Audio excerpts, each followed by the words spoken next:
সন্তানকে ভুলেও তিনটি কথা বলবেন না, বললে ওই সন্তানের মহাবিপদ আসবেই, এটা পরীক্ষিত।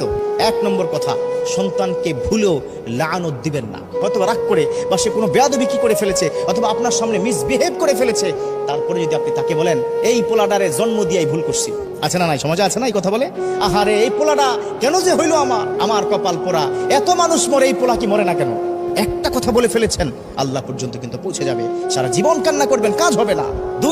দুই নম্বর কাজটা কিন্তু আমরা অনেক বেশি পরিমাণে করি। এই 2 নম্বর কাজটি করার কারণে আমার সন্তানটা নষ্ট হচ্ছে, সেটা হচ্ছে সন্তানের সামনে মিথ্যা বলবেন না বা তাকে মিথ্যা শিখাবেন না। 3 নম্বর, এটা বর্তমান সময় সবচাইতে বেশি ক্রাইসিস হচ্ছে, বর্তমান সময় ফ্যামিলি ক্রাইসিস, সেটা হচ্ছে হাজব্যান্ড এবং কি ওয়াইফের মধ্যে যখন ঝগড়া হয়, সেই ঝগড়াটা কখনোই আপনার সন্তানের সামনে করবেন না। যদি করেন, আপনার প্রতি অশ্রদ্ধা, আপনার প্রতি ভালোবাসাটা কমে যাবে।